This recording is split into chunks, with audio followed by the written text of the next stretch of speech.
में जो इंग्लिश का पोर्शन है उस हवाले से मैं इसको कवर करने की कोशिश करूँगा, क्योंकि बहुत सारे लोगों ने मुझे कहा कि आप इंग्लिश के जो पार्ट है उसको कवर करें और आप हमें बताएं कि इंग्लिश के पोर्शन में कौन कौन से सवाल एक्सपेक्टेड हैं कि आ जाएँ। ठीक है, इंग्लिश में मैं आपको बताऊँ, सबसे पहले आपने प्रेपोजिशन तैयार करने, ठीक है, कौन से प्रेपोजिशन तैयार करने हैं वो भी मैं आपको बताऊँगा। आज जो मैं वीडियो मैंने तैयार की हुई है ये हमारे पास थोड़ी बहुत आपके पास एक कंसेप्ट के लिए आपके पास हमने एक्टिव और पैसिव के यूजेज को, एक्टिव पैसिव कैसे बनाते हैं और इस किस तरह के एक्टिव पैसिव आते हैं, ठीक है, उस हवाले से। तो इसमें जो एक्टिव पैसिव मैं बताऊंगा वो मोस्ट इंपॉर्टेंट और एक्सपेक्टेड है कि ये टेस्ट में आ जाए, ठीक है। तो इसमें हमारे पास कुछ यहाँ पे पीडीएफ है, उसमें हमारे पास एक्टिव एंड पैसिव है। एक्टिव और पैसिव को बताने से पहले मैं आपको छोटी बहुत ये इंट्रोडक्शन इसका दे दूं कि जब भी आप एक्टिव पैसिव बनाते हैं उसमें आपने 3-4 चीज़ों का ख्याल रखना है, इसके रूल्स का ख्याल रखना है। जब भी आप एक्टिव वॉइस से बनाते हैं, आपने एक्टिव वॉइस में आप देखें कि एक्टिव वॉइस किसको कहते हैं, पैसिव वॉइस किसको कहते हैं, और उसमें कुछ थोड़ी बहुत चेंजिंग के साथ रूल्स कौन से हैं, ठीक है। जब आप रूल्स, बेसिकली ग्रामर जो है, grammar is all about rules, ये एक रूल ऑफ लैंग्वेज। जब भी आप कोई भी लैंग्वेज स्टडी करते हैं उसमें सबसे पहले आप रूल को देखते हैं, ठीक है। एक्टिव पैसिव को समझने के लिए रूल्स की जरूरत होती है, ठीक है। तो रूल्स एक्टिव पैसिव का क्या है, थोड़ी बहुत इंट्रोडक्शन मैं आपको दूंगा, फिर उसके बाद हम अपने पीडीएफ को स्टार्ट करेंगे ताकि आपको बेहतर तरीके से चीज़ें समझ आ जाए, और वहाँ पे इस तरह के कंसेप्चुअल क्वेश्चन जब आएंगे तो आपके जहन में रूल्स होंगे, जब रूल्स होंगे तो आप उसको इजीली टिक करेंगे, ठीक है। सबसे पहले आप ये देखें एक्टिव वॉइस क्या है। बेसिकली एक्टिव वॉइस कहते हैं जब सब्जेक्ट काम कर रहा हो, ठीक है, किसी भी सेंटेंस में अगर सब्जेक्ट कोई भी काम कर रहा हो तो उसको हम एक्टिव वॉइस कहते हैं, ठीक है। पैसिव वॉइस का क्या मतलब है, पैसिव वॉइस का मतलब है जब ऑब्जेक्ट, सब्जेक्ट की जगह पे ऑब्जेक्ट आके काम करे, सब्जेक्ट लास्ट में पुट हो, तो इसको हम पैसिव वॉइस कहते हैं।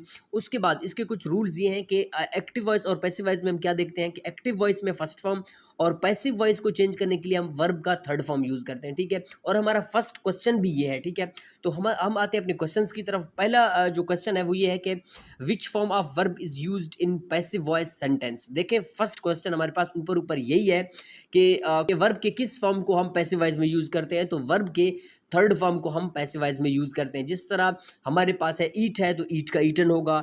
तो इस टाइप के जो क्वेश्चंस होते हैं वो हमारे पास आएंगे, ठीक है। इसको आप याद रखें कि जो पैसिव वॉइस है उसमें हम थर्ड फॉर्म ऑफ वर्ब को यूज करते हैं, ठीक है। After third form use by use करो नहीं करो इट्स ऑल राइट, ठीक है।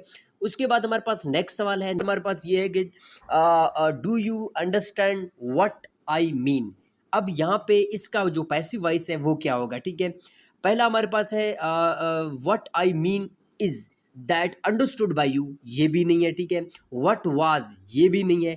इसका आंसर हमारे पास ऑप्शन नंबर सी है। इसको आप देखें, हमारे पास है is what I mean understood by you, ठीक है।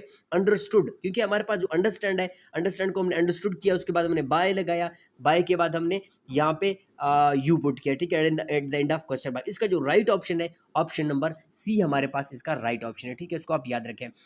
उसके बाद हमारे पास नेक्स्ट सवाल है वी ईट फ्रूट, ठीक है, वी ईट फ्रूट। इसका जो राइट ऑप्शन है ऑप्शन नंबर ए है, फ्रूट इज ईटन बाय, ईट है, ईट फर्स्ट फॉर्म है, तो इसका थर्ड फॉर्म पैसिव वॉइस में क्या होगा, ईट है तो ईटन होगा, ठीक है।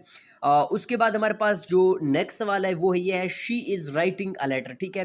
तो आप याद रखो इस तरह के सवाल आपको दिए जाएंगे। एक्टिव पैसिव में 4-5 सवाल आते हैं एक्टिव पैसिव के, तो आपने एक्टिव और पैसिव को भी आपने अपने जहन में रख देना है, ठीक है। She is writing a letter, इसका फर्स्ट ऑप्शन भी नहीं है, ऑप्शन नंबर बी है, ठीक है। She is writing a letter is being written. अब यहाँ पे हमने इज क्यों पुट किया, ठीक है, और बीइंग क्यों पुट किया, क्योंकि जो हमारे पास she is writing a letter, ये हमारे पास प्रेजेंट कंटिन्यूअस है। आपको पता होना चाहिए कि प्रेजेंट कंटिन्यूअस में ही चेंज होगा, ठीक है। प्रेजेंट कंटिन्यूअस पास्ट कंटिन्यूअस में चेंज नहीं होगा, ठीक है। प्रेजेंट कंटिन्यूअस में चेंज होगा, पास्ट कंटिन्यूअस में चेंज होगा। इस तरह आपने रूल्स का ख्याल रखना है, ठीक है। उसके बाद हमारे पास जो नेक्स्ट सवाल है ये है how many books does she study, ठीक है। इसका right option option number A है, how many books are studied by her, ठीक है। स्टडी है तो स्टडीड होगा, by her, option number A इसका राइट ऑप्शन है, ठीक है। और उसके बाद हमारे पास है he has written a poem fascinate everyone, ठीक है। इसका राइट ऑप्शन हमारे पास ऑप्शन नंबर बी है, हमारे पास everyone is fascinated by the poem which has been written by him, ठीक है। तो यहाँ पे हिम हमने क्यों यूज़ किया, क्योंकि हमारे पास जो सब्जेक्ट है वो हमारे पास ही है, तो हिम का ही जो है ना, इसका पोजेसिव केस क्या है, हिम है, तो इसी वजह से हमने यहाँ पे हिम लिखा। और रिटन है हमारे पास, रिटन का रिटन ही होगा, क्योंकि आपने ये बात याद रखा सब्जेक्ट के बाद हमने हैज़ पुट किया, तो अगर हैज़ के बाद अगर डायरेक्ट थर्ड फॉर्म आ रहा है तो इसका मतलब क्या है, इसका मतलब है हैज़ के बाद अगर थर्ड फॉर्म आ रहा है हमारे पास, तो ये हमारे पास प्रेजेंट परफेक्ट टेंस है, ठीक है। तो इस प्रेजेंट परफेक्ट को प्रेजेंट परफेक्ट कॉन्टिन्यूस में चेंज करने के लिए हम हैज़ के आगे बीन लगाते हैं, बीन के आगे हम थर्ड फॉर्म ऑफ वर्ब लगाते हैं, इस बात को आप हमेशा याद रखें, ठीक है। उसके बाद हमारे पास है नेक्स्ट सवाल हमारे पास है, what is the active voice of this house is used very rarely by us, ठीक है। ये हमारे पास इसका जो राइट ऑप्शन है, we use this house very rarely, ठीक है। यहाँ पे हमारे पास इसको हमने एक्टिव में चेंज किया, ठीक है, we use this house very rarely. इसका जो एक्टिव वॉइस है, एक्टिव वॉइस इसका ये है, ठीक है, वी यूज दिस हाउस, लेकिन ये सेंटेंस बेसिकली पैसिव वॉइस में, ठीक है। This house is used very rarely by अस। क्यों बाय अस, जो हमने बाय को यूज किया, इसका मतलब ये जो हमें गिवन सेंटेंस दिया हुआ है, given sentence already passive voice में है, इसको हमने एक्टिव में चेंज करना है, तो एक्टिव में इसी तरह होगा, we use this house very rarely, ठीक है। उसके बाद हमारे पास नेक्स्ट सवाल है, it is your duty to make tea at 7 o'clock। इसका राइट ऑप्शन हमारे पास है option number C, you are suppose to make. ये बात याद रखें, you are suppose to make tea at 7 o'clock, ठीक है। और उसके बाद हमारे पास नेक्स्ट जो क्वेश्चन है वो ये है, आई सा अ ब्यूटीफुल बर्ड। इसका जो हमारे पास राइट ऑप्शन है, a beautiful birds was seen by me. तो ये आपके पास कुछ इंपॉर्टेंट एक्टिव और पैसिव थे। आपका कंसेप्ट क्लियर करने के लिए मैंने सोचा कि एक्टिव और पैसिव की भी थोड़ी बहुत आपको जानकारी हो।